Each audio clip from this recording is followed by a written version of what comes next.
Coach, then open up for questions. Yeah, well, different, obviously, a little bit tonight, obviously with no JJ. So new lineup, just kind of excited, anxious to see what it would look like without her, how we would function, who would step up. We knew there would be opportunity for some other players to help us in a lot of different ways, but certainly scoring is what everybody goes to when you lose a player of JJ's quality. But I thought Kylie, we got going a little bit. Kaya Watson, finally, we got her into double figures, which was good for her and good for us. And, Jordan and Shaw, I thought, kind of settled us in really early. But I thought the start was good. We wanted to have a really good start and kind of come out. A year ago in this game, the kid game, we did not play particularly well. It might have been one of our worst games of the year. So we had talked about that a little bit. It was fun. It's a different kind of noise if you are in there, so that changes a little bit, but it is fun and you do feed off of it. And I think they get the loudest at the timeouts when I need them to be a little quieter so I can actually talk to my team, and that's when it gets the loudest. But still a really fun environment for our team to play in. And if you're going to play early, it doesn't feel early. Our kids had really good energy when they came into the locker room from warm-ups.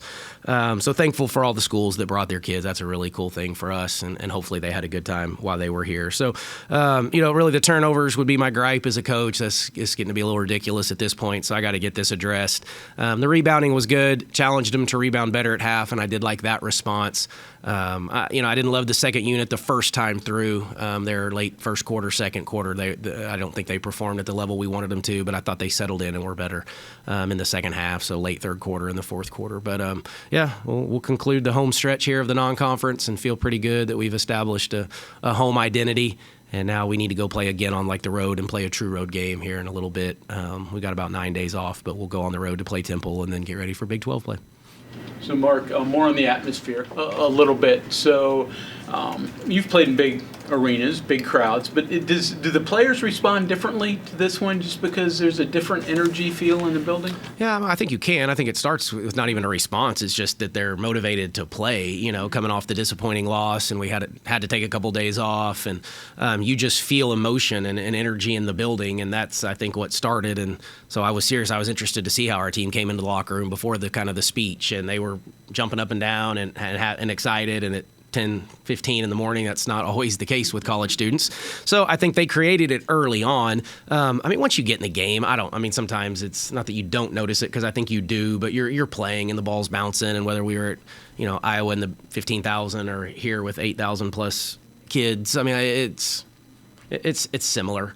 I think thankfully there weren't a lot of free throws shot, though, because that's when it got really loud a couple times too, is when the opposing team was shooting free throws. But you certainly feed off of it, and the game got out of hand a little bit early, so it just wasn't quite as important it would have been in a closer game. Coach, how intentional were you guys about interior touches today, and did you feel that you were better at that in the second half? We wanted to be really intentional to answer your question. I thought mixed results. I think we had 4 turnovers on post-entry passes in the first half alone, and so that was really disappointing. It's something we've worked on, and that connection. And so we lost seals. We had bad passes.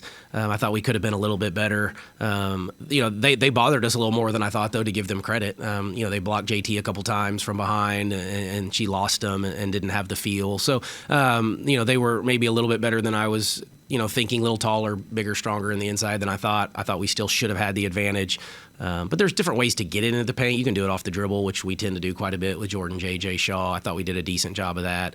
We just wanted to establish a post identity a little better, and at times it was okay, but probably not up to what I wanted. If you have a checklist of things that need to be better for Big 12 play in a couple weeks here, is turnovers and interior work at the top of that list? Yeah, turnovers without question, because we didn't even get it fixed in a game that I thought we had the potential to get it fixed. Rebounding will always be at the top of the list, and especially after the Texas game, we won't always play a Texas type size with that depth, but certainly in the Big 12 we're going to get it on most nights, and so those are still the two. I think we can find ways to score on the inside. We'll just have to do it a little bit differently, and it will be a little matchup depending on who we play. Is there a main reason that you see the turnovers happening? Is it unforced? Is there just something? It was littered throughout the whole group, so it was guard to post connection, post to post connection, ball handling, against the press late. I don't know how many we had in the fourth quarter, but it felt like a lot, when they decided to start pressing, and we have kids not playing their traditional position. So I'm kind of a little forgiving for some of those. It's the within flow, some of the decisions, a lot were just bad connections, bad timing. I'm guessing you would still rather have a couple more games in December, but with JJ out now, getting a little bit more recovery time for her? Is that at least a small positive? Yeah, I mean, it can be, and that was, I think, part of even the decision for her not to play was we knew what rest was coming behind today, and so let her rest, and she should be available, so I think we'll be okay. And it was a fresh kind of injury that we just needed to probably take our time and let it heal properly, and then she'll be back and I think ready to roll. But we didn't love the schedule. I've talked about. I think we tried like heck to find a game this next week. Most people are in finals. Most schools are in finals, so they can't play. We are not, and so I think we were getting kind of docked on that one a little bit. And we thought we had one game, and then late, like mid-August, we just couldn't get it to work out. So, and even like the other day, we were still trying to find a game because a few games have been canceled across the country due to weather. And so I was telling Kayla Scott, my director of operations, like, hey, go call, like make some calls, see if we can throw in a game Wednesday or Thursday of next week. But no luck yet.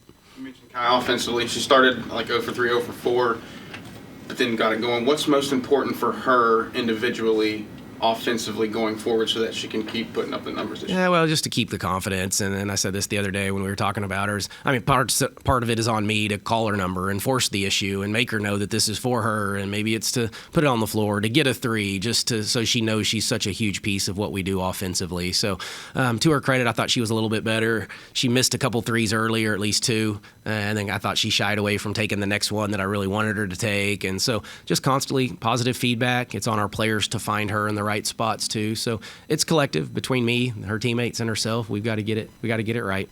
A couple weeks ago, when Sydney missed a game, Sydney Woodley stepped up, and you said that she needed to be more aggressive on offense. Now Quinterly was out, but 2 shots for her. Would you say they just took her away? Did nothing present itself, or how would you with grade her Woodley? performance?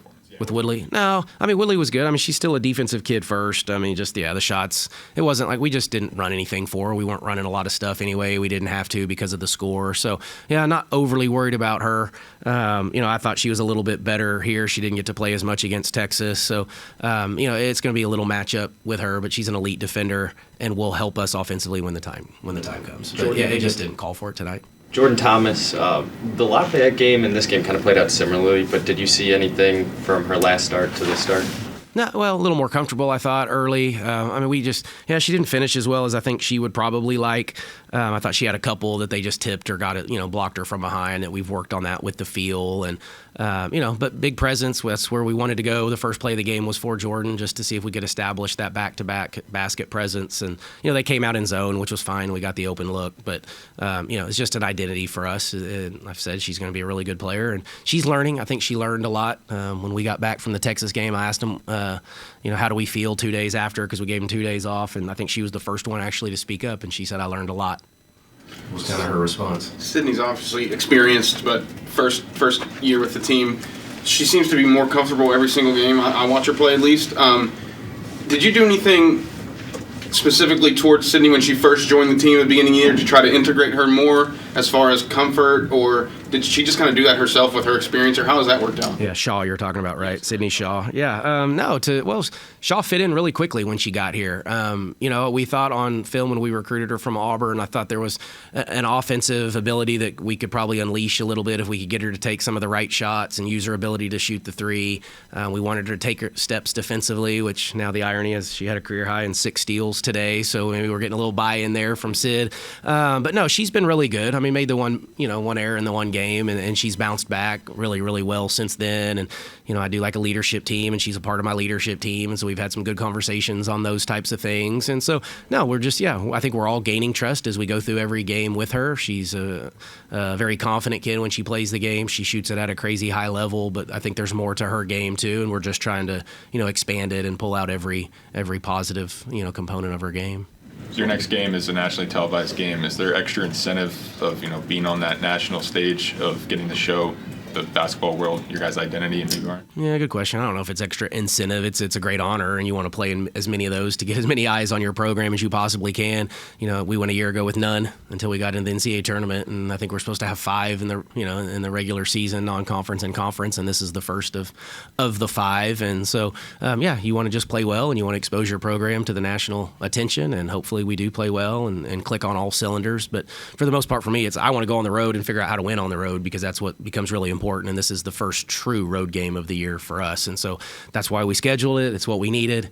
Obviously, 6 days later, we go play Colorado in the Big 12 on the road. So lots of reasons. But, it would be one of them. How long for JJ? I think it's a day-to-day-ish. So we got a couple days off, and then we'll reevaluate on Monday. Destiny got some quality minutes out there. How do you feel like she's developed as a player over the last few years? Yeah, we got to continue to get her minutes. She's going to have to play through some mistakes, and I need to let her probably play through some of those, which at times I get a little frustrated, but forget she's just a freshman trying to kind of work through this. So she's a really good player, really talented player. She's coming off an injury from a year ago. So she hasn't played basketball in a little bit. Was hurt, came here, remember at semester a year ago, so she didn't really play her senior year of high school. And so I think she's just working her way probably back into this. You see the good in her. She'll make some plays, handle it, go finish, run through passes in transition. She's a great looking athlete. She's a beast in the weight room. And then she gets herself in trouble by over dribbling and a few things. So we're just trying to work that out of her. But yeah, she's going to be a really good player for us, hopefully this year and certainly beyond. Coach, is there a difference? And if so, can you maybe just explain what it is when you're playing coming off a loss? Yeah, well, you have their attention. I think we always want to get better. Typically, it's you get their attention a little more after a loss. But we always talk about, whether we win or lose, we're going to find ways to get better. Texas, when you play those quality of opponents, exposure weaknesses at a whole nother level. And so we got to really talk about that. I thought the rebounding was a little bit better. We chart block out percentages and rebounds, and so they know exactly how many times they're blocking out and who's getting rebounds when we do block out. And I don't have those numbers yet from today, but I imagine it's going to be considerably better than Texas. And then obviously the turnovers would be the disappointing piece. And we didn't shoot very many threes against Texas, which we thought we needed to, and so we wanted to come out and establish an identity from the three, which I thought we did. So you get all of those things to talk about when you play a team like that and happen to lose, but most importantly I get their attention from a loss. Thanks, Coach. Thanks everyone. Coach,